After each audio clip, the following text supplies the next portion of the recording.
নমস্কার বন্ধুরা, আমাদের চ্যানেলে আপনাদের স্বাগত। 7ই ডিসেম্বর 2024 কর্মসংস্থান পত্রিকাতে যেসব সরকারি এবং গুরুত্বপূর্ণ চাকরির আপডেট বেরিয়েছে সেগুলি আপনাদের সাথে শেয়ার করব। দক্ষিণ পূর্ব রেলের বিভিন্ন ডিভিশন ও সিন ওয়ার্কশপে অ্যাপ্রেন্টিস হিসাবে 1785 জন ছেলে মেয়ে নেওয়া হবে। যেসব ট্রেডে ফিটার, ইলেকট্রিশিয়ান, মেকানিক, পেন্টার ইত্যাদি পদে লোক নেওয়া হবে।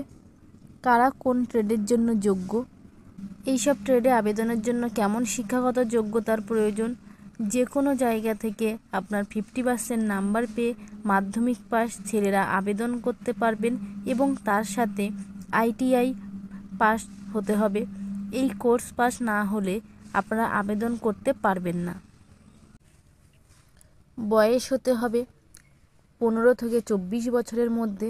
তপশিলীরা 5 বছরের ছাড় পাবেন, OBCরা 3 বছরের এবং প্রাক্তন সমরকর্মীরা যথারীতি বয়সের ছাড় পাবেন। সব ট্রেডেই 1 বছরের। শরীরের মাপযোগ এখানে কতটা প্রয়োজন সেটা কিন্তু এখানে উল্লেখ করে দেওয়া আছে।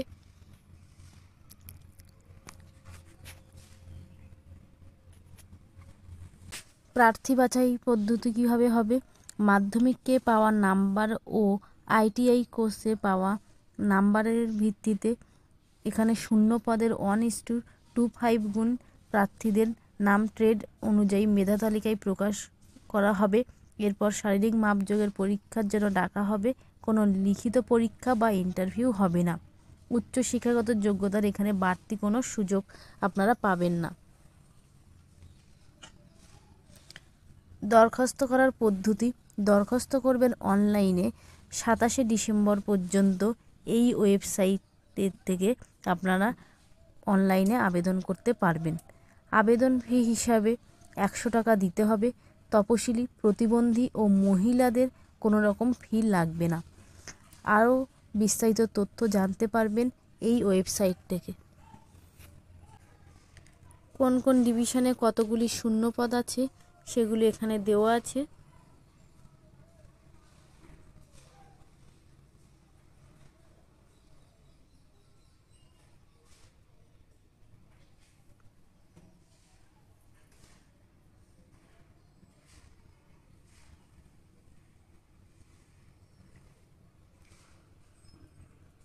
এছাড়াও কিন্তু আপনারা ওই ওয়েবসাইট থেকে সমস্ত তথ্য পেয়ে যাবেন।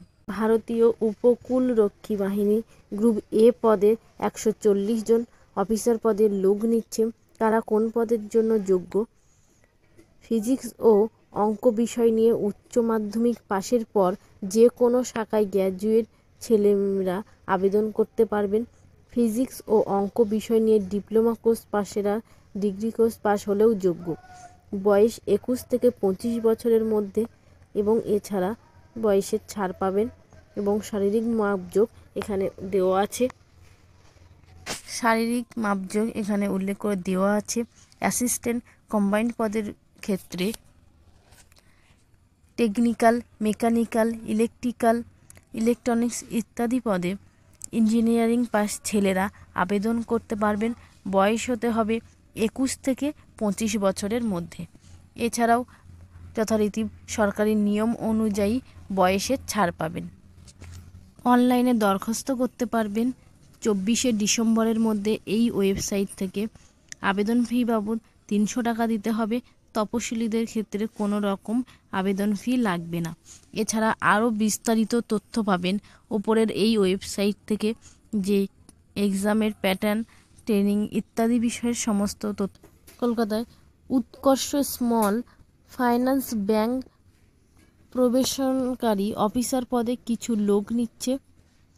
মোট 65% নাম্বার পেয়ে যে কোনো শাখায় গ্র্যাজুয়েট ছেলেমেয়েরা আবেদন করতে পারবেন। বয়স হতে হবে 21 থেকে 27 বছরের মধ্যে। 1 বছরের ট্রেনিং হবে, তখন ক্লাসরুম ট্রেনিং, ইন্টার্নশিপ ইত্যাদি হবে। ট্রেনিং শেষে ব্যাংকিং অ্যান্ড ফিনান্স সার্ভিস পোস্টে গ্র্যাজুয়েট ডিপ্লোমা পাবেন। প্রার্থী বাছাই হবে লিখিত পরীক্ষার মাধ্যমে। এরপর হবে ইন্টারভিউ। দরখাস্ত করবেন অনলাইনে 5ই ডিসেম্বরের মধ্যে এই ওয়েবসাইট থেকে। এনটিপিসি লিমিটেড অ্যাসিস্ট্যান্ট অফিসার পদে 50 জন লোক নিচ্ছে।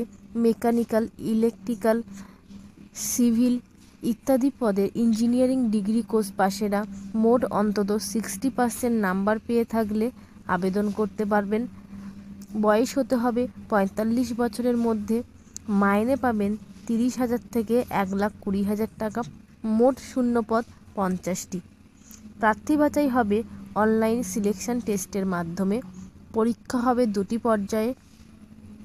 প্রথমে থাকবে সাবজেক্ট নলেজ টেস্ট ও এক্সিকিউটিভ নলেজ টেস্ট। সফল হলে ইন্টারভিউ ও ডাক্তারি পরীক্ষা। দরখাস্ত করতে পারবেন 10ই ডিসেম্বরের মধ্যে এই ওয়েবসাইট থেকে। আবেদন ফি হিসাবে 300 টাকা লাগবে। তপশিলি, প্রতিবন্ধী মহিলাদের ক্ষেত্রে কোনো রকম আবেদন ফি লাগবে না। এছাড়াও আরও বিস্তারিত তথ্য পাবেন এই ওয়েবসাইট থেকে।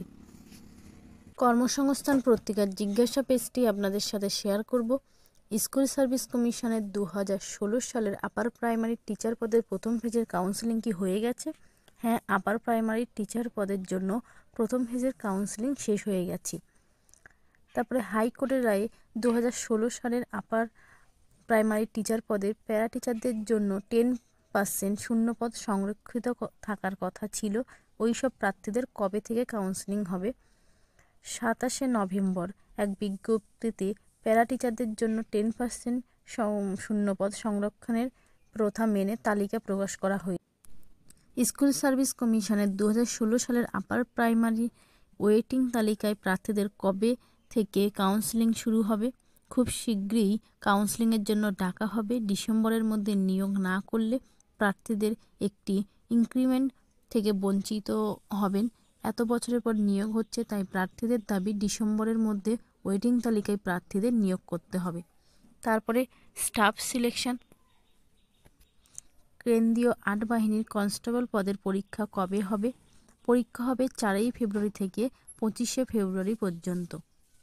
West Bengal staff selection commission গঠিত হবে বলা হয়েছিল, সেটি কি গঠিত হয়েছে? গ্রুপ সি, গ্রুপ ডি পদের বিজ্ঞপ্তি কবে বেরোবে? হ্যাঁ, ওয়েস্ট বেঙ্গলের স্টাফ সিলেকশন কমিশনের গঠিত হয়েছে, কিন্তু ওবিসি সংক্রান্ত মামলার জন্য নতুন করে বিজ্ঞপ্তি বেরোতে দেরি হচ্ছে। আশা করা যায় 2025 সালে পশ্চিমবঙ্গ স্টাফ সিলেকশন কমিশনের মাধ্যমে কয়েক হাজার গ্রুপ সি ও গ্রুপ ডি পদের কর্মী নিয়োগ করার বিজ্ঞপ্তি বেরোবে। 2016 সালে ওবিসি সার্টিফিকেট পেয়েছি সাবকাস্ট তাঁতি তন্ত্রবায়। হাইকোর্টের বাতিলের তালিকায় ওই সব কাস্ট সার্টিফিকেট নেই। এই সার্টিফিকেট দিয়ে হায়ার সেকেন্ডারি লেভেলে দরখাস্ত করেছি। অসুবিধা হবে কি? না, অসুবিধা হবে না।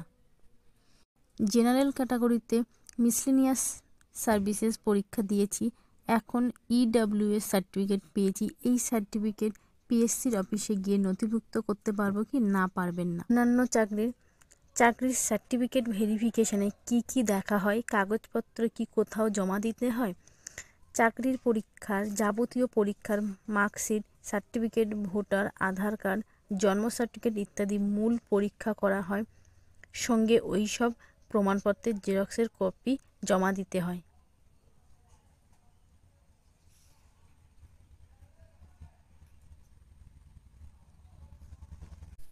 বাঁকুড়া জেলার গ্রুপ ডি পদের পরীক্ষা কি উত্তর 24 পরগনার মধ্যে পড়তে পারে? না। ওবিসি সার্টিফিকেট সংক্রান্ত মামলার শুনানি হবে 9ই ডিসেম্বর। মামলার রায় সরকারের পক্ষে গেলে কি কি চাকরির জন্য বিজ্ঞপ্তি বেরোতে পারে? অর্থাৎ ওবিসি মামলার জন্য কোন কোন পদে দরখাস্ত করতে পারছি না। ওবিসি সার্টিফিকেট সংক্রান্ত মামলার রায় সরকারের পক্ষে হলে অনেক সরকারি চাকরির পরীক্ষার জন্য দরখাস্ত নেওয়া শুরু হবে।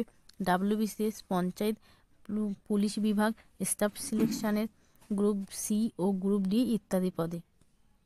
পিএম ইন্টার্নশিপের জন্য দরখাস্ত করেছি। ইন্টার্নশিপ চলার সময় সরকারি চাকরি পেলে ইন্টার্নশিপ ছেড়ে দিতে পারবো কি, নাকি কোনো অসুবিধা হবে? হ্যাঁ, যে কোনো সময় ছেড়ে দিতে পারবেন, কোনো অসুবিধা হবে না। এমসে নার্সিং অফিসার হওয়ার পরীক্ষা কখন হয়?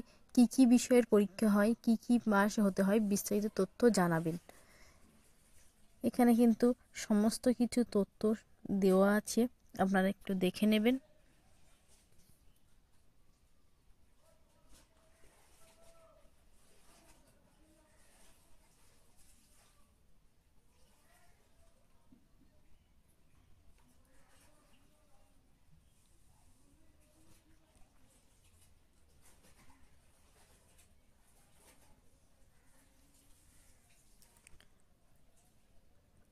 হাইকোর্টের রায়ে 2010 সালের পর ইস্যু করা সব ওবিসি সার্টিফিকেট বাতিল করা হয়েছে। ওবিসি সার্টিফিকেট সংক্রান্ত মামলা কবে হবে? ওবিসি সার্টিফিকেট সংক্রান্ত মামলার শুনানি হবে 9 ডিসেম্বর সুপ্রিম কোর্টে। 2011 সালের আগের ওবিসি সার্টিফিকেট রাজ্য ও কেন্দ্রীয় ওবিসি তালিকায় নথিভুক্ত আছে। কেন্দ্রীয় সরকারের চাকরিতে ওবিসি সার্টিফিকেট দেখিয়ে দরখাস্ত করতে পারবো কি? হ্যাঁ, পারবেন। সেট পরীক্ষা কবে হবে? পরীক্ষা হবে 15 ডিসেম্বর। রেলের চাকরির রেলের গ্রুপ ডি পদের জন্য আইটিআই পাস কি বাধ্যতামূলক? না, আইটিআই পাস বাধ্যতামূলক নয়, শুধুমাত্র মাধ্যমিক পাস হলেই এই পদের জন্য যোগ্য। প্রাইমারি 2022 সালের প্রাইমারি টেট পাস করেছি, কিন্তু ডিএলএড বা বিএড নেই, ইন্টারভিউ দিতে পারবো কি? না, পারবেন না। আমাদের ভিডিওগুলি যদি ভালো লেগে থাকে অবশ্যই চ্যানেলটিকে সাবস্ক্রাইব করে পাশে থাকবেন এবং নতুন নতুন ভিডিও পেতে নোটিফিকেশানটি অন করে রাখবেন।